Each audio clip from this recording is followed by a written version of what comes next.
Hola, ¿cómo están? Bienvenidos a Enlace Internacional, la propuesta federal en política internacional de la televisión pública de Mendoza. Un placer reencontrarnos. ¿Cómo estás, Augusto? ¿Cómo te va, Luz? Buenas tardes. Un gusto estar una semana más con ustedes, pero con temas, la verdad, que interesantísimos y con mucha coyuntura. Vamos a estar trabajando actualidad en relación a lo que ha pasado en Inglaterra con la renuncia de la primera ministra, a lo que ha pasado en Francia también con la situación social. Exactamente. También vamos a estar analizando lo que ha dejado el Congreso del Partido Comunista Chino y el debate en Brasil entre Lula y Bolsonaro. Esto y lo que es cultura y ambiente lo vamos a tener en todo este programa, pero te lo anticipamos en este video.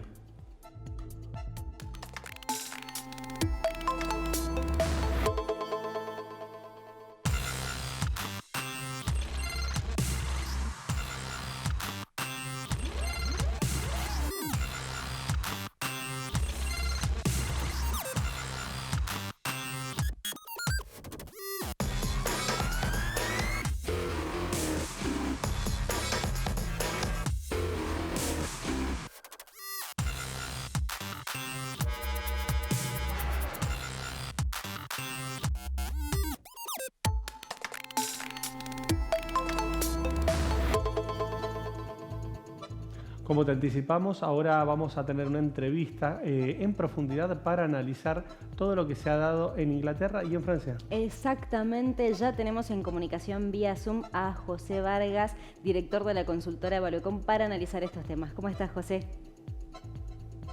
Siempre poder conversar con ustedes. Igualmente. Bueno, tenemos mucho para analizar, pero si te parece, empecemos con lo más coyuntural y lo de fuerte impacto que tiene que ver con la renuncia de la primera ministra Liz Truss. ¿Qué implica entonces esta renuncia?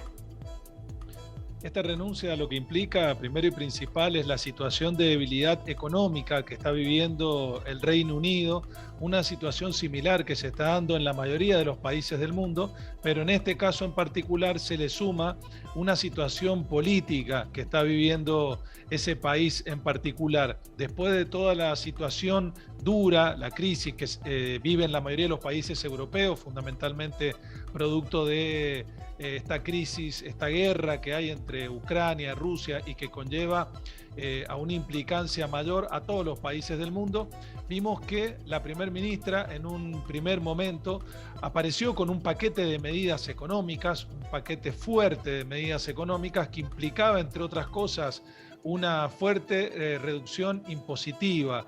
Lo que alentaba al gobierno de alguna manera es intentar equilibrar las cuentas públicas. Esto no fue muy bien visto por los mercados, evidentemente tuvo un golpe de efecto negativo muy fuerte la economía del Reino Unido. Es más, de hecho, la libra esterlina se desplomó a valores históricos y esto generó que tuvieran que automáticamente dar marcha atrás. Se le pidió prácticamente la renuncia al ministro de Economía, asumió un nuevo ministro con otro nuevo paquete de medidas, pero ya lamentablemente las cartas estaban echadas y la credibilidad se terminó de desplomar. José, en relación a la actualidad que se está viviendo, ¿vos crees que esto puede llegar a llevar a que se adelante en algún momento o se llame a elecciones generales? Pareciera ser que es lo más probable, teniendo en cuenta la situación de debilidad política que se está viviendo, las marchas y contramarchas entre la oposición, el oficialismo, por ahí un poco los rumores que hay de Boris Johnson que podría llegar a volver a escena, y todo esto teniendo en cuenta la situación económica, porque hoy en día lo que prima es la situación económica, que es lo que le está marcando agenda al propio gobierno. Ya vimos que la situación económica tan débil, que de hecho no es tan débil como otros países, generó cambios de ministros, generó renuncias masivas y por otro lado hizo caer también al primer ministro, no es un dato menor. Claro. José, para poder entender bien, digamos, este cimbronazo, esta situación caótica en el Reino Unido, ¿por qué causó tanta repercusión el programa? ¿En qué consistía este programa económico de Liz Truss que después tuvo que dar marcha atrás? ¿Qué es lo que planteaba que generó que los mercados reaccionaran tan mal? Primero lo que buscaba el primer ministro era intentar de alguna forma llevar cierta tranquilidad a los mercados. Lamentablemente ocurrió lo contrario. Desde un primer momento buscó reducir con un paquete impositivo, buscó reducir el efecto impositivo en gran parte de la población para, evidentemente, que sufrieran menos las consecuencias de la inflación. Buscaba disminuir el aporte vía subsidios que generaba el gobierno para también intentar equilibrar las cuentas públicas y dar mayor previsión a los niveles de endeudamiento que tenía el país. A la vez, generar un paquete adicional de medidas que no se terminó de conocer, que iban en sintonía con la presentación del presupuesto para el año que viene. Todos los países están en la elaboración y en la presentación a los congresos del presupuesto del año que viene. Y esto lamentablemente generó un efecto contrario, porque está claro que el mercado no vio con buenos ojos que se redujeran los impuestos de una manera bastante brusca, generó debilidad en cuanto a las cuentas públicas, porque se pensaba que podían llegar a sufrir algunos cimbronazos, producto de la guerra, producto del aumento de los combustibles, producto del aumento de los alimentos, y esto terminó por echar por tierra este primer intento de la primer ministra de equilibrar las cuentas públicas. José, justamente en este punto que marcás en relación a lo que es energía, ¿cómo ves que viene la cosa en Inglaterra en un contexto de guerra donde podríamos decir que Rusia tiene capacidad de decisión sobre la realidad de gran parte de la comunidad europea?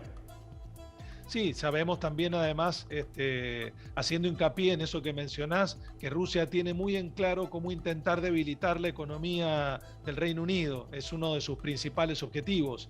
Y está claro que a través de la energía y a través de los alimentos está haciendo mella en muchos de los países europeos. Y estamos viendo un efecto contagio a través de lo que tiene que ver con el sector energético y con el sector de los alimentos en muchos países. Esto se traslada al mal humor social y en algunos casos está haciendo caer también gobernantes. Exacto.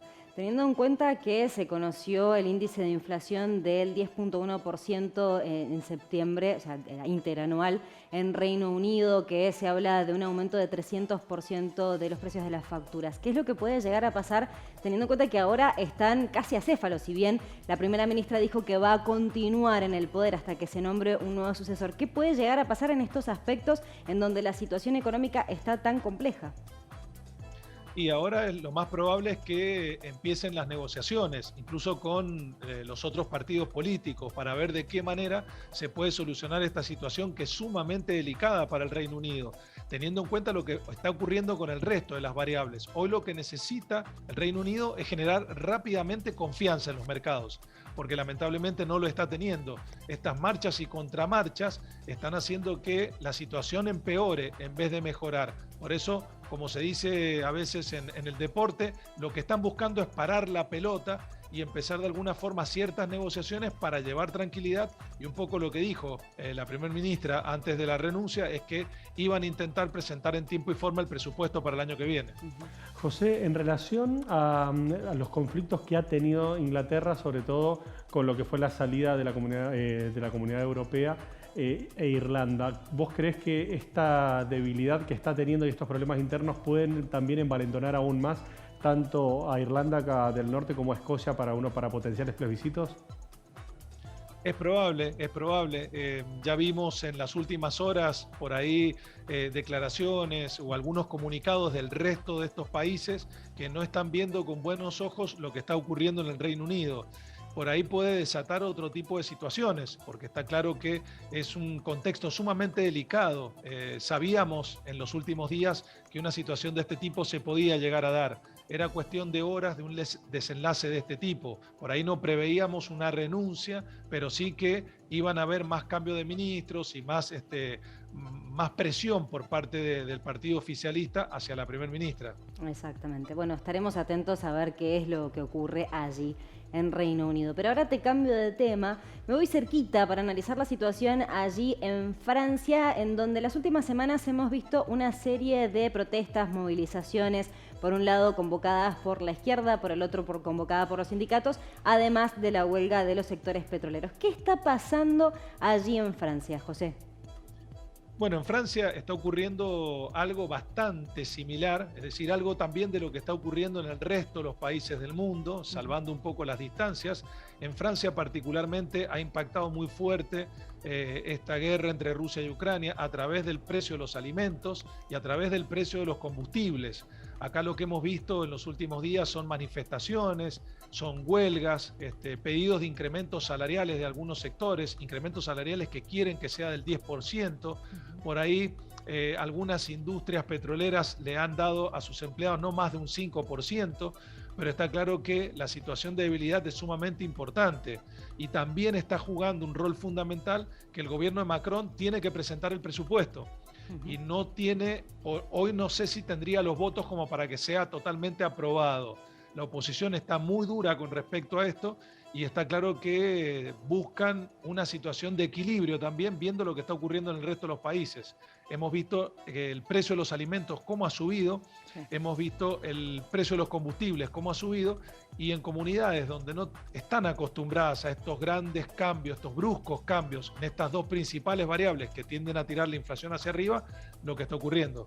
Bien, bueno, lo veíamos justamente en la previa a las elecciones de Francia, donde Macron renovó justamente el desafío que iba a tener cuando un Mélenchon con bastante crecimiento quedó muy posicionado, una Marine Le Pen también, y con una pequeña diferencia, podríamos decir, que se termina ubicando Macron. En este contexto donde, por ahí podríamos decir, el poder está bastante dividido y para generar consensos es bastante difícil, vemos que también Italia ha tenido características de este tipo. ¿Vos creés que el efecto Francia puede ser un efecto dominó en otros países también?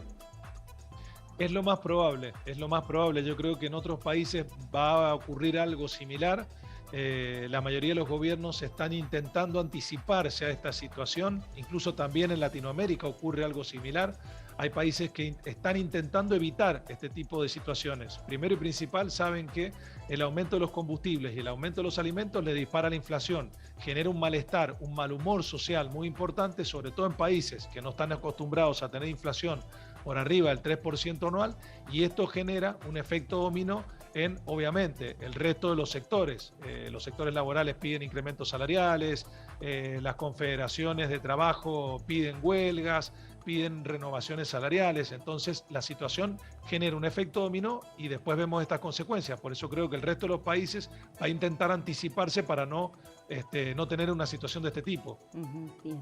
Teniendo en cuenta lo que señalabas del tema del presupuesto, se conoció que Elizabeth Byrne hizo pasar el presupuesto por el artículo 49.3, es decir, sin los votos de la Asamblea Nacional, es decir, prácticamente como decreto. Pero esto, digamos, es una falta de promesa, de cumplir la promesa que había hecho Macron de no volver a apelar a estos índices tan, como se podría señalar, autoritarios. ¿Hacia dónde se camina entonces Macron si, por ejemplo, tiene que aprobar este presupuesto, no le da la mayoría en la Asamblea Nacional? Y seguramente a un contexto más duro, un contexto más difícil todavía, porque sabemos que esta situación de Rusia y Ucrania va a continuar en el tiempo, la situación económica debilitada va a continuar un tiempo más todavía, no sabemos hasta cuándo, y la mayoría de los países europeos va a seguir sufriendo estas consecuencias. Si desde el punto de vista político vemos que los gobiernos intentan utilizar estas vías alternativas para aprobar los presupuestos porque no tienen mayoría, evidentemente el malestar social va a ir creciendo y esto ya vemos lo que puede terminar generando. En algunos casos hace caer al propio gobierno. José, ¿en qué lugar queda la potencial reforma previsional que tenía en mente Macron? Que de hecho en su momento algunos hablaban de que hasta está obsesionado con esa potencial reforma y al que también trató de liderar al mundo, digamos, en relación a la discusión de una reforma previsional a nivel global. Sí, por ahora es probable que no se avance demasiado en ese sentido.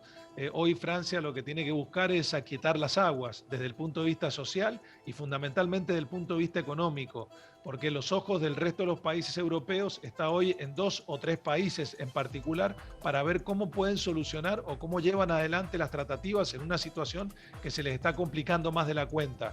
Ya vimos que de lo social pasa a lo económico, de lo económico a lo político. Entonces, hoy probablemente Francia deje de lado algunas medidas que venía estudiando, analizando para implementar en el cortísimo plazo para intentar solucionar la coyuntura que hoy lo sobrepasa. Bien. José, me gustaría por ahí ver el tema, digamos, una de las protestas que señalábamos recién, que era lo del sector petrolero, en donde en las últimas 3 semanas han estado bloqueando la salida, lo que ha causado un desabastecimiento de 1/3 aproximadamente de las estaciones de servicio. Pero no solamente reclaman un alza del precio, sino también obtener los beneficios de las grandes empresas petroleras. ¿Cómo es esta cuestión? Y acá lo que tenemos que analizar es la visión por ahí del sector laboral, es decir, lo que acá se conocen como sindicatos, que tiene una presencia fuerte, sobre todo en este mercado en particular. Primero, lo que está exigiendo parte del sector laboral es que se le coloque un impuesto sumamente fuerte a las grandes fortunas que se hayan visto beneficiadas producto de la guerra. Y evidentemente algo similar a lo que ocurrió en la Argentina. Y por el otro lado, también la mayoría de los trabajadores de ese sector en particular están pidiendo incrementos salariales del 10% rápidamente. Por eso digo que no es una situación tan sencilla, es una situación compleja porque tenemos el sector gremial, el sector laboral y la situación política y económica. Claro. Está claro que el desabastecimiento va a profundizar la crisis que se está viviendo en Francia. Y por eso mismo el gobierno tiene que ser lo más conciliador posible y tratar de alguna manera de responder rápidamente a estos reclamos, de alguna manera o de otra, pero tiene que encontrar la respuesta lo más rápido posible. José, te agradecemos muchísimo tu tiempo. Gracias, como siempre, hasta la próxima. Que estés muy bien. Hablábamos con José Vargas, director de la consultora Evaluecom, haciendo un repaso general de la actualidad económica, política de Francia y de Inglaterra. Exactamente, después de estas repercusiones de hoy en cuanto a la renuncia de la primera ministra Liz Truss. Así que bueno, vamos a seguir atentos, por supuesto, a lo que está pasando en estos países, pero ahora nos vamos a Brasil para analizar cómo se está preparando este país para la segunda vuelta del 30 de octubre y ya tuvo el primer cara a cara entre los dos candidatos, Lula y Bolsonaro. Exacto, pudimos interpretar una situación bastante polarizada como se lo esperaba, dada la primera vuelta que vivimos. Alrededor de un 92% se concentró entre estos dos candidatos, lo cual justamente marcaba esta tendencia con picos bastante hasta violentos planteados por lo que fue el candidato, el actual presidente, ¿no? Exacto, sí, fue un encuentro, como vos decís, que se esperaba que fuera así, que fuera picante, en donde hubo, podríamos decir, chicanas, hubo hasta insultos por parte de los dos candidatos, en una modalidad que no se había aprobado anteriormente, con una estructura de 3 bloques. En el primero, los candidatos se hacían preguntas entre sí, en el segundo recibían las preguntas de los entrevistados y en el tercero se hacían preguntas entre sí y además respondían las preguntas de los periodistas. Situación incómoda planteaban algunos analistas en relación a la figura de Lula da Silva en el sentido de esta caución que ha sacado una jueza en los últimos días en relación a que se le brindan 183 espacios de respuestas que se plantean o interpretan como planteos falsos por parte de Jair Bolsonaro. ¿Qué quiere decir esto?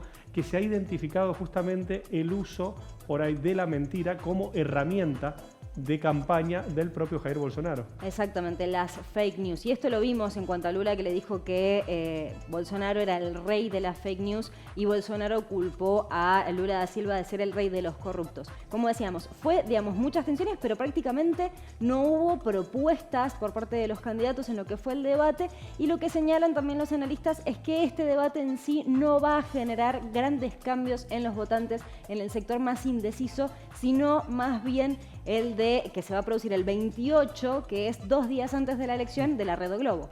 Las tendencias hoy por hoy se han reducido, dan alrededor de 4 puntos por arriba a Lula da Silva en 49 puntos contra 45 según los relevamientos de Datafola. El 30 de octubre va a ser la elección, el 1 de enero asumiría el nuevo presidente. Exactamente, así que bueno, tenemos un contexto muy polarizado en general en la sociedad brasileña, donde seguimos viendo diferentes hechos de violencia por parte de distintos sectores, en donde, digamos, también se ha potenciado mucho la campaña de fake news. Realmente la situación es bastante compleja, se percibe un clima violento, en donde todo puede pasar, que a muy pocos días, pero todo puede pasar de cara al balotaje. Y podríamos agregar una perlita: quien estuvo aquí en la Argentina fue el hijo de Bolsonaro, Eduardo Bolsonaro, que estuvo la semana pasada haciendo campaña también. Sí, sí, se lo pudo ver con sectores, con los sectores más por ahí marcados, con la derecha extrema o la derecha más, marcada, podríamos decir, con referentes como Javier Milei.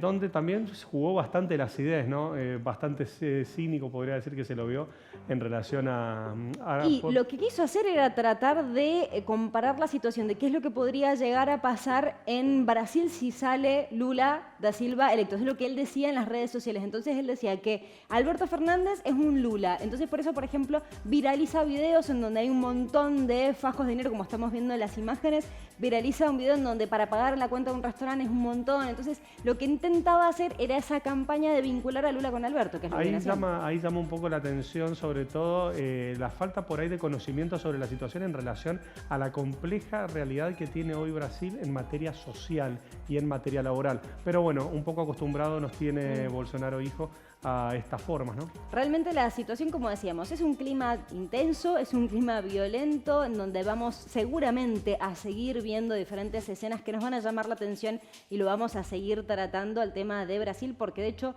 los ojos están puestos en cómo va a resultar esta elección y el impacto geopolítico que puede llegar a tener. Exacto.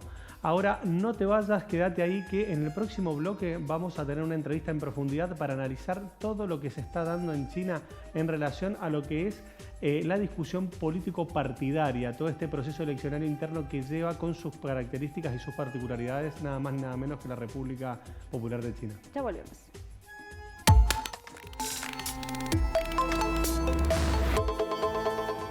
¿Querés internet? Entonces querés Aero. Internet que vuela en todo Mendoza. Llámanos al 0810-333-0446. Ingresá a www.aero.com.ar.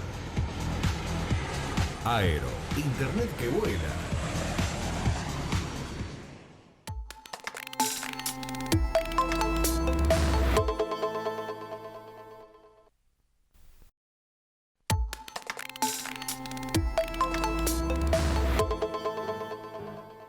Ahora nos vamos a China para analizar todo lo que ha dejado el Congreso del Partido Comunista Chino, ¿no, Augusto? Exacto, y para esto estamos en contacto vía Zoom con una amiga de la casa, internacionalista, politóloga, Ana Vanessa Cárdenas, quien además es la coordinadora de extensión de la Facultad de Relaciones Internacionales de ANUAC en Mérida, México. ¿Cómo te va, Ana Vanessa? ¿Cómo estás? ¿Qué tal? Muy bien. Un saludo para ustedes y para todo su auditorio. Bueno, muchas gracias. Hacíamos referencia justamente al impacto, a lo que representaban la situación que se está dando en China justamente por la discusión política en sí, en cuanto a la estructura partidaria, en cuanto a lo que viene y los desafíos. ¿Qué es lo que representa a nivel global este proceso que se está viviendo en China, Ana Vanessa? Sí, es un proceso que evidentemente pues va a repercutir a nivel internacional, dado que hoy China pues es el principal socio comercial de más de 140 países. La influencia que está teniendo en el mundo y especialmente en nuestra región en el ámbito de lo comercial y de lo económico, pues hace que también nuestros ojos estén puestos en estas decisiones, porque recordemos que el Partido Comunista rige la vida de China y de la política. Ahora, es importante señalar que en este Congreso número 20 del partido, las decisiones importantes se toman en los últimos días. Y una de ellas, y la que se espera más, es que se refrende a Xi Jinping como secretario del partido, lo cual, bueno, inmediatamente se traduce en que volverá a ser también presidente de China, y sería un hecho inédito. Después de Mao Zedong, sería por primera vez un mandatario que tiene más años en este cargo. Exactamente. Ana Vanessa, ¿y qué significa? Bien señalabas esto que no tiene precedentes desde Mao Zedong, pero ¿qué significa entonces que Xi Jinping obtenga 5 años o más, digamos, justamente como secretario general y posteriormente ser designado como el presidente de China? ¿Hacia dónde puede dirigir el país en la continuidad de su mandato?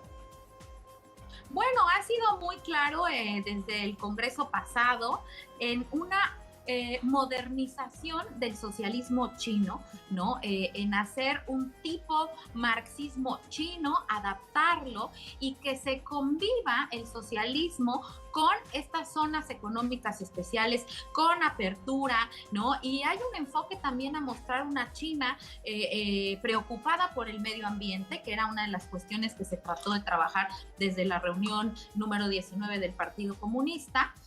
Su consolidación también en lo económico y sobre todo y muy importante en fortalecer esta línea estratégica que ha tenido de militarizar y fortalecer al Partido Comunista al interior del país.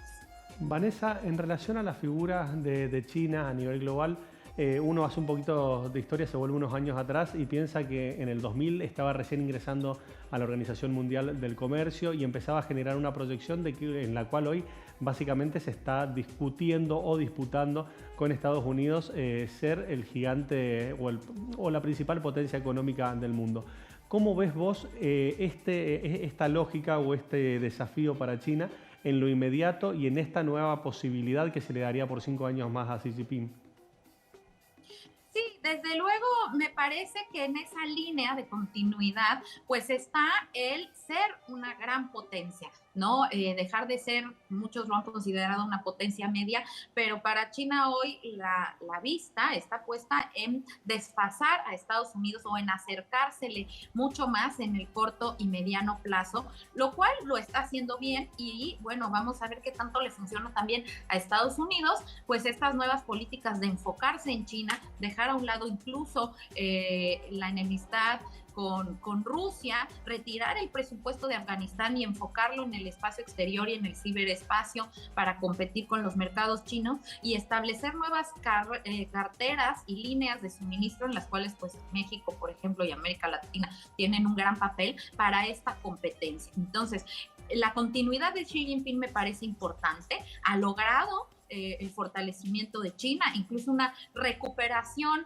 aceptable frente al COVID, a pesar de que tiene todavía casos, pero también hay que observar que se enfrenta a otras vulnerabilidades propias del país, como lo son un envejecimiento de la población, pocos nacimientos, una gran cantidad de desempleo y pues todos los señalamientos que se le hacen en materia de violaciones a los derechos humanos desde el ámbito de lo internacional.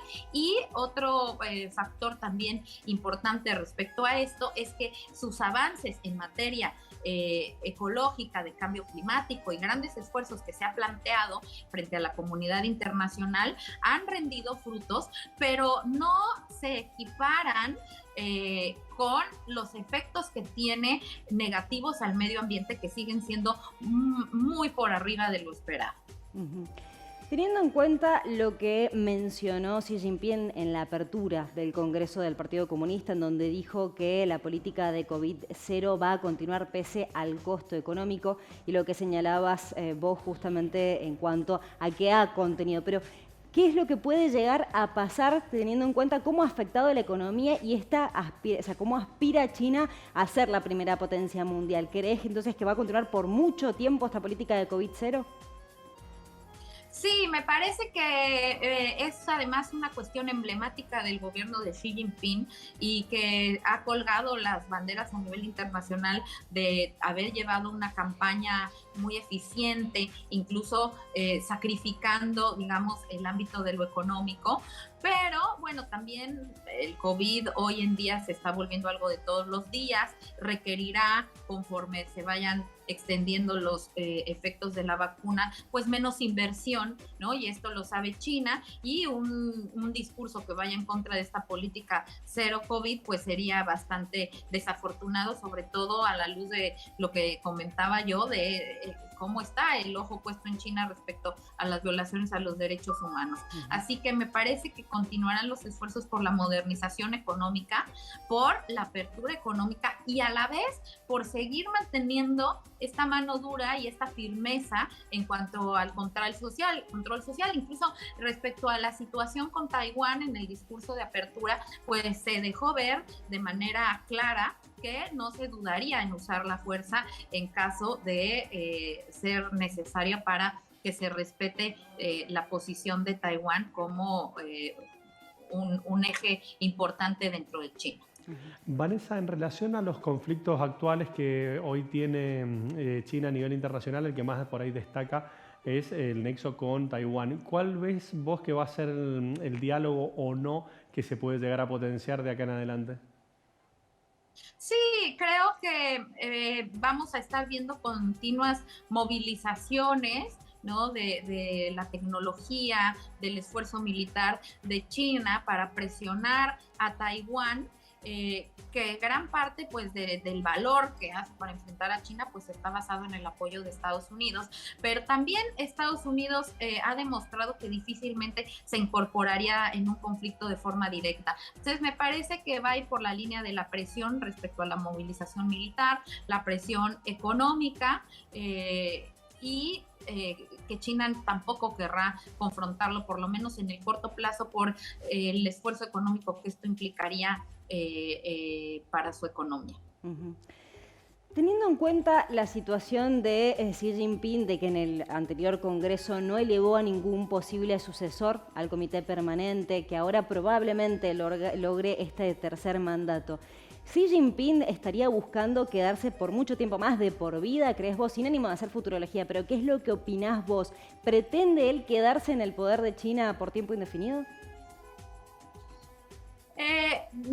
Yo creo que sí, me parece que es la línea que busca el consolidar un liderazgo del Partido Comunista y a partir de ahí en la presidencia de China. Y estamos en un panorama muy interesante porque vemos a dos miembros del Consejo de Seguridad que sus ideales y sus respuestas a la política de globalización cuestionan constantemente a los otros tres miembros, y que son justamente China y Rusia, cuyos líderes tienen todo para quedarse al menos por unos 10, 15 años más. A mí me parece que si no se queda por vida Xi Jinping, pues otros 2 lustros lo tendremos ahí.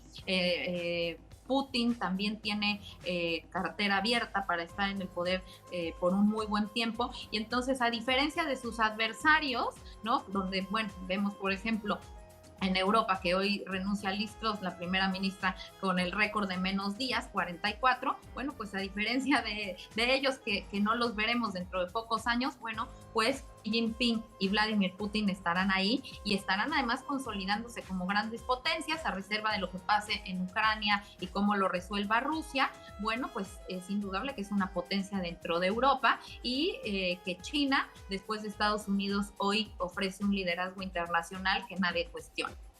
Vanessa, en relación a la búsqueda de acuerdos comerciales, que es algo lo que ha potenciado mucho los recursos chinos, sobre todo entendiendo acuerdos como lo que han representado a nivel global en el marco de la ruta de la seda, ¿van a seguir por ese lado? ¿Ves que Latinoamérica va a seguir tomando inversiones chinas? Sí, es una política comercial irreversible la que hemos estado creando en América Latina, y a la par que eso consolida la presencia y el soft power también chino, ¿no? A la vez de la economía, esta inmersión de las comunidades y de las sociedades chinas que acompañan a las inversiones y a la expansión comercial, ha sido fundamental en América Latina. Es algo que sin duda llegó para quedarse. Está hoy en discusión en muchos países cuál va a ser la estrategia para este TPP, ¿no? Que ha estado ahí suspendido, que en algún momento se especuló si China tomaría el liderazgo, lo cual decidió no, pero decidió no en pro de que iba a tener una estrategia, pues digamos, que va a avasallar al mundo y que pone contra la pared de Estados Unidos, que como tú mencionas es este cinturón o ruta de la seda, en la que consolidaría el liderazgo también en Europa, y junto con su posición en el Pacífico va a ser fundamental para el liderazgo económico y para la influencia política que tenga fuera del continente asiático. Uh-huh. Teniendo en cuenta lo que comentás y agregando un poco lo que charlábamos hace unas semanas atrás en cuanto a esta novedad de que Argentina ingresaría al grupo de los BRICS, ¿esto también, digamos, se puede potenciar más todavía este bloque para lograr mayor influencia de China en el mundo? Sí, me parece que las potencias emergentes han logrado gran parte de su despliegue con los acuerdos que tienen hoy con China y que difícilmente se daría marcha atrás. Hoy los BRICS gozan de una posición importante por la unión que tienen en estas características de potencias medias que indudablemente pasan, ¿no?, por este reacomodo hegemónico en el que China ofrece una ruta y una alternativa diferente a los países para su crecimiento. Bien, se ha cortado. De lo que mencionas, su influencia en otras zonas que no eran tradicionales y donde le han ido ganando espacio a Estados Unidos. Bien, en relación a lo que es el proceso electoral que se está por llevar a cabo en Brasil, justamente puede dar un polo u otro en relación a la figura de Jair Bolsonaro o Lula da Silva. ¿Cómo crees vos que puede repercutir en el BRICS o potencial BRICS para el año que viene con el ingreso de Argentina un resultado u otro? Sí, creo que... Sí, te escuchamos, Ana Vanessa. Se me fue la imagen, perdón. Me parece que la inercia económica que ya traen estos bloques va mucho más allá del discurso de uno u otro candidato, porque Brasil necesita nuevamente un posicionamiento en términos de política exterior que ha perdido con Jair Bolsonaro. Sin embargo, bueno, Bolsonaro no se ha extraído de la comunicación y los vínculos económicos. La movilidad de política exterior que Lula daría es importante nuevamente para Brasil, y más allá de la ideología que se tenga en estos bloques, pues sí, cómo catapultan y cómo potencian la economía y la figura de los países es una plataforma que creo que más allá del discurso que uno u otro tenga, se debe aprovechar. Bien. Te consulto, Ana Vanessa, ¿cómo está actualmente la nueva ruta de la seda de China? ¿Está, digamos, potenciándose? ¿Está? Porque leí algunos analistas que planteaban que estaba un poco debilitada, principalmente con algunos países como, por ejemplo, Pakistán. ¿Cuál es tu lectura al respecto? Sí, algunos países han tratado, ¿no?, de enfocarse en cuestiones internas y poco a poco han ido perdiendo esta inercia inicial y este entusiasmo, pero recordemos que es un proyecto que no es a corto plazo, es a mediano y largo plazo, y que también, bueno, pues dependerá de los gobiernos que estén en su momento en cada uno de estos y de la afinidad que tengan con China, que poco a poco pues irá evolucionando y envolviéndolos en una dinámica comercial que luego sea complicada bajar. Me parece que la ruta de la seda no la podemos todavía evaluar, es un proyecto muy joven, es un proyecto muy ambicioso que ni siquiera han logrado de entender muchos países, ¿no? El mismo Estados Unidos creo que no sabe bien para dónde va la cosa, ¿no? Y cómo equiparar en dado caso de que este proyecto funcione como se espera, pero esperemos, yo creo que todavía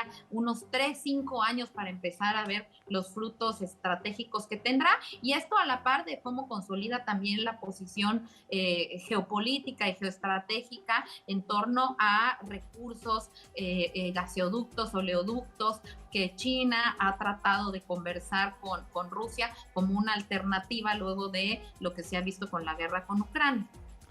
Bien, Vanessa, para cerrar no quería dejar de preguntarte justamente esto que referías al cierre de tu respuesta. ¿Cuál va a ser la perspectiva de China en relación al conflicto Rusia-Ucrania en un momento bastante complejo?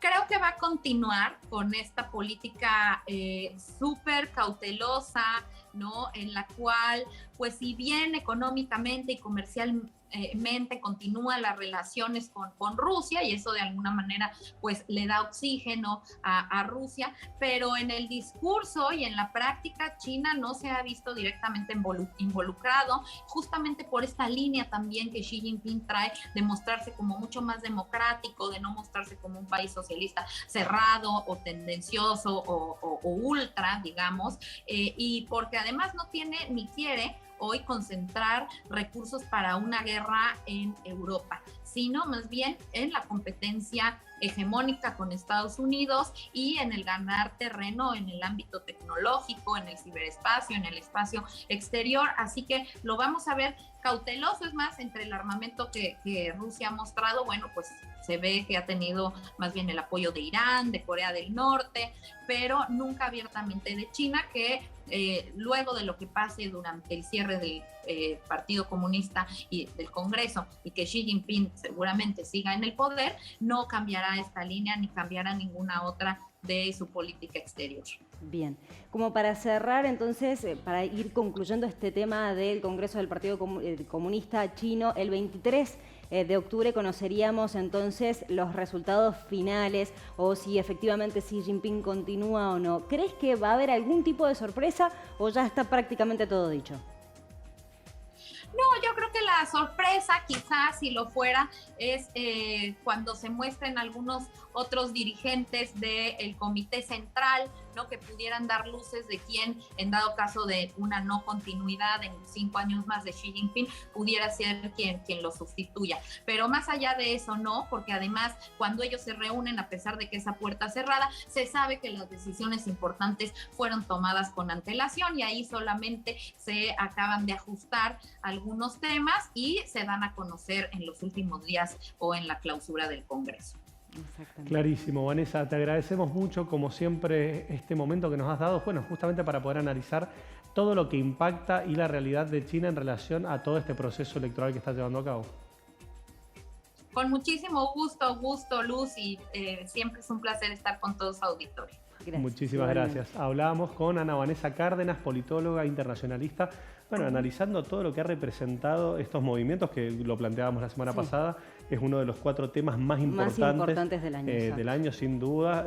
Así que bueno, hemos tenido la posibilidad por ahí de entender y de leer entre líneas. Exactamente, un congreso que va a marcar el futuro, hacia dónde se encamina China, que termina el 22, pero se conocen, digamos, ya lo que resuelve justamente este congreso el 23. Más o menos también para contextualizar brevemente, son 3 anillos jerárquicos, está conformado por los 2.300 delegados del Partido Comunista Chino, que a su vez eligen a los 200 miembros del Comité Central, que estos 200 miembros eligen a los 25 del Buró Político, dentro de los cuales se encuentran los 7 justamente del Comité Permanente y además adentro están dirigidos por el secretario general Xi Jinping. Un proceso al cual nosotros no estamos acostumbrados porque tenemos una dinámica distinta, diferente. De hecho, también analizamos las particularidades por ahí de la estructura del Partido Comunista de Cuba en relación a cómo también elaboró su proceso electoral, también con características similares a lo que ha sido este proceso que ha llevado a cabo China.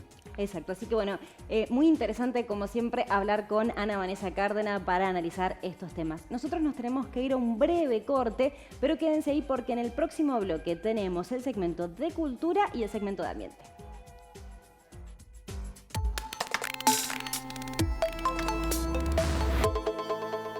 Seguí la cartelera del Imperial en sus redes sociales. Atentos a vos, atentos a tu entretenimiento. Maipú Municipio.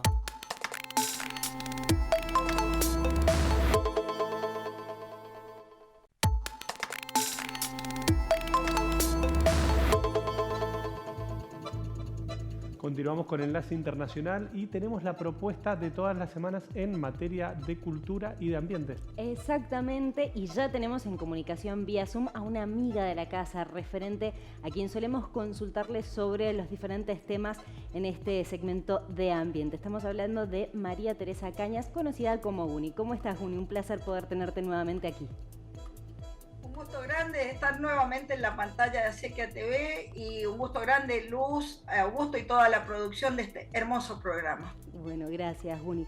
Básicamente tenemos un tema fundamental para hablar, pero nos comentabas que antes querías hacer un breve homenaje. Contanos, Guni.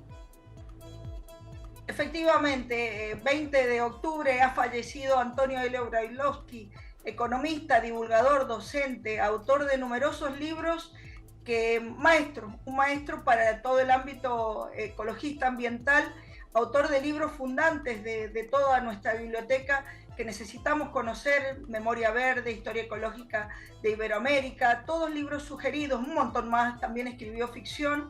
Así que, maestro Antonio Helio Brailovsky, buen viaje al misterio. La verdad que ha sido un maestro para toda la red ambiental de Argentina y del mundo. Muchas gracias por habernos dado tanta sabiduría y compartido con nosotros.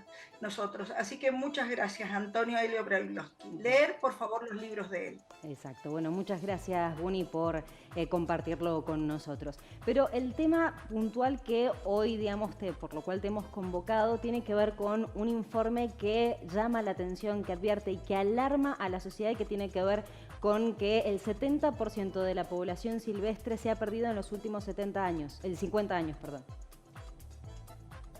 Sí, digamos, todo lo que es el ámbito, digamos, todo el ambientalismo abreva en muchas fuentes. Nosotros recurrimos a lo que se dice en los territorios, a los ámbitos científicos y también a organizaciones y fundaciones. En este caso, la Fundación Vida Silvestre, que forma parte del Fondo Mundial para la Naturaleza, famosa por sus sílabas, por sus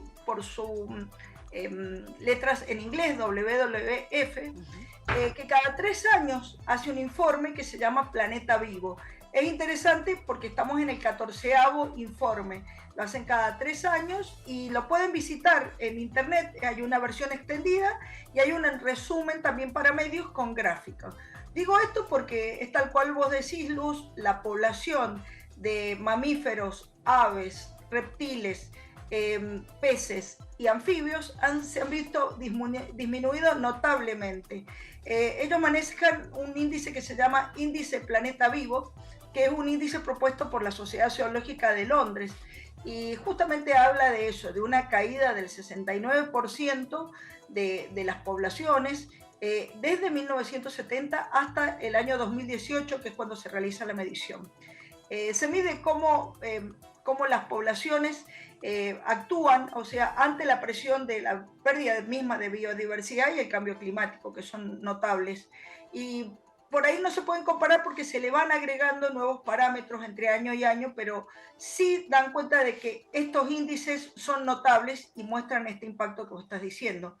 Lamentablemente la zona más impactada de todo es América Latina y el Caribe, o sea, nos da todo, el planeta es nuestra casa, pero bueno, nuestra zona en donde se producen grandes depredaciones, del 69% que es el mundial, el promedio, nosotros es el 94%. Para compararlo, que África es el 66% y el Pacífico Asiático es el 55%, como vemos, la pérdida de biodiversidad de nuestros lugares es muy notable. Y muy precisamente en lo que Argentina refiere, el bosque atlántico, que es lo que comúnmente llamamos selva misionera, debido a la agricultura, a la forestación y a las pasturas, ha perdido en unos pocos años el 20%.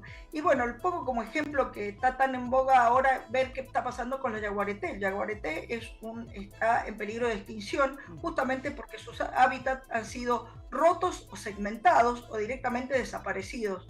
Y esto, el llamamiento está hablando de la biodiversidad, pero no hay que olvidarnos que nosotros somos naturaleza. Claro. O sea, no es una cosa que está fuera nuestra, nos estamos impactando nosotros mismos. Y acá hace una enumeración de cosas que siempre del ámbito ambiental lo tenemos. La pérdida de biodiversidad, las causantes como la degradación y pérdida de hábitats, la explotación, la sobreexplotación, la introducción de especies invasoras, la contaminación, el cambio climático y la aparición de muchas enfermedades.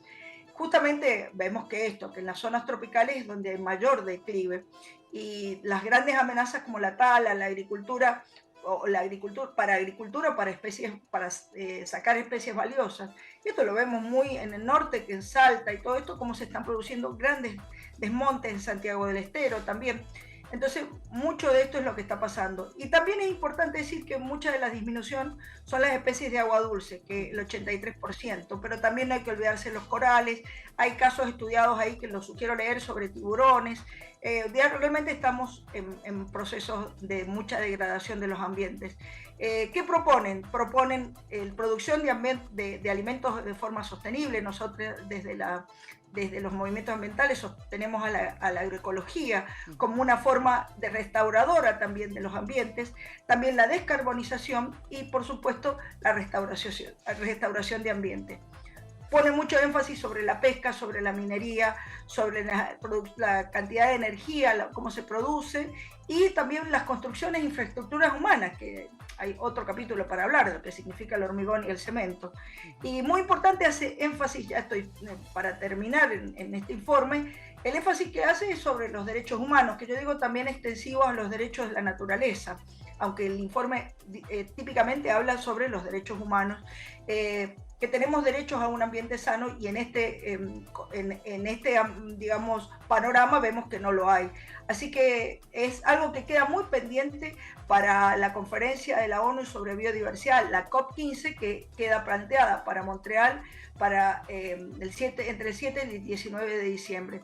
Muchas cosas están pasando en nuestros hábitats, y doy como ejemplo otros emergentes, que son las posibilidades de petróleo offshore en Mar del Plata, que actualmente está detenido por un amparo, y una ley que ha sido vulnerada, una ley que protegía el Golfo San Matías, ahí en Río Negro, para la construcción del oleoducto proveniente de Vaca Muerta, que significaría realmente una depredación para el Golfo San Matías. Así que nos quedan muchos lugares, como ven, podría seguir nombrando, pero el informe en sí es bastante alarmante, y voy a repetir para que tengan en cuenta que América Latina y el Caribe ha perdido el 94% de su biodiversidad en los últimos años, y es la región con mayor tendencia a esa pérdida.